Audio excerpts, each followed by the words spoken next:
ஐயா, பிரச்சனை வரும்போது, போராட்டம் வரும் பொழுது, சத்தங்கள் நம்மை சுத்திலும் எழும்பும் போது ஒரே ஒரு காரியம் செய்யுங்க, பேசாம இருந்துருங்க. என்ன செய்யுங்க?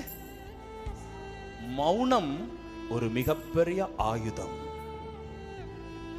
Silent is a very big weapon. பை நீதிமொழியில் ஒரு வசனம் சொல்லுது, அமைதியா இருந்தா முட்டா பயல கூட நம்ம பார்த்து பயப்படுவோமா, மூடனும் ஞானி என்று எண்ணப்படுவான். பல சத்தங்கள் உங்களை சுற்றிலும் எழும்பும் போது, அவதூறான சொற்கள் எழும்பும் போது, பழி சொற்கள் எழும்பும் போது, ஆல்டர்னேட்டா பேசிக்கிட்டே இருக்காதீங்க. நீ பேசுனா நானும் பேசுவேன். உனக்கு இது தெரியும்னா உன் வாழ்க்கையை பத்தி எனக்கு இது தெரியும். என் கடந்த காலத்தை பத்தி உனக்கு தெரியும்னா உன் கடந்த காலத்துல எப்படின்றது எனக்கும் தெரியும். இப்படி பேச பேச பேச பேச பேச பேச சண்டை கை கலப்புல தான் வந்து முடியும்.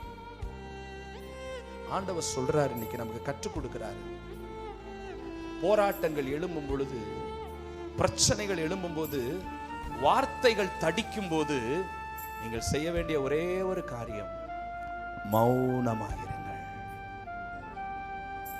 என் கையினால் என் வாயை பொத்திக் கொள்ளுகிறேன். இந்த வார்த்தையை சொல்லுங்க, என் கையினால் என் வாயை பொத்திக் கொள்ளுகிறேன்.